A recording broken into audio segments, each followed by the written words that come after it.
आज बांगालिर महान 25शे बैशाख। आज के बांगाली जातिर रवि अर्थात आमादेर विश्वकवि गुरुदेव रवीन्द्रनाथ ठाकुरेर जन्मदिन। आज बांगालिर पवित्र दिन। बांगला जुड़े आज नाना जायगाय रवींद्र जयंती पालन होबे।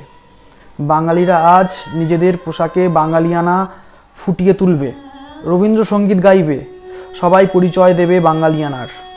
तादेर प्रश्न करतेई हय, এই একদিনে বাঙালি সেজে কী লাভ? সারা বছর হিন্দি উর্দু বলিউড গানে মেতে এই একটা দিনে বাঙালি সেজে কী লাভ? তোমরা কি দেখতে পাও না বাংলার বুকে বাংলা ভাষার ধ্বংস হচ্ছে, বাঙালির অধিকার বিলুপ্ত হচ্ছে? বাংলায় চাকরি আছে, বাঙালির চাকরি নেই। সব লুট করছে কারা? একবার ভেবেছো তোমার অজান্তেই তোমাদের এই আবাদ ভূমি থেকে সব লুণ্ঠন করছে বহিরাগতরা। তামিলনাড়ু, অন্ধ্রপ্রদেশ, বিহার, মহারাষ্ট্রতে গিয়ে দেখো, সেখানকারই জাতির জোর শেষ কথা। এটাই তো ভারতের সাংবিধানিক অধিকার, এটাই তো সংবিধান বলে। ঠিক সেইভাবেই নিজের এই বাংলার মাটিতে বাঙালি তোমরাই মালিক।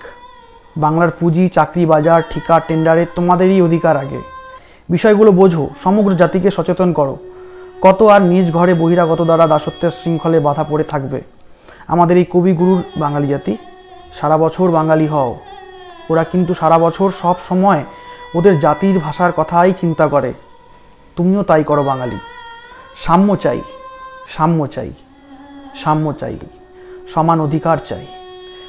কবিগুরু যে কতটা তার বাঙালি জাতিকে ভালোবাসতেন তার লেখা বাংলার মাটি, বাংলার জল, সঙ্গীত রচনায় প্রকাশ পায়। তাই বাঙালি কবিগুরুর আদর্শকে মেনে বাঙালি হও, সম্পূর্ণ বাঙালি হও, অন্য কিছু নয়। আর শপথ নাও, জনগণমনকে জনগণমনই গাইবে। গোবলয়ে বিকৃত করা জানা গানা মানা নয়। তারা সবসময় কবিগুরুকে অপমান করে এই গান বলে, এইভাবে গান গেয়ে। জনগণমনকে জনগণমনই গাইতে হবে। মনে রেখো, রবীন্দ্রনাথ আমাদের বাঁচাবে না, রবীন্দ্রনাথকে আমাদের বাঁচাতে হবে, তার বাংলা ভাষাকে বাঁচাতে হবে আমাদের। তাই একদিন না, সারা বছর বাঙালি হও বাঙালি, সারা বছর বাঙালি হও। জয়তু রবীন্দ্রনাথ, জয় বাংলা।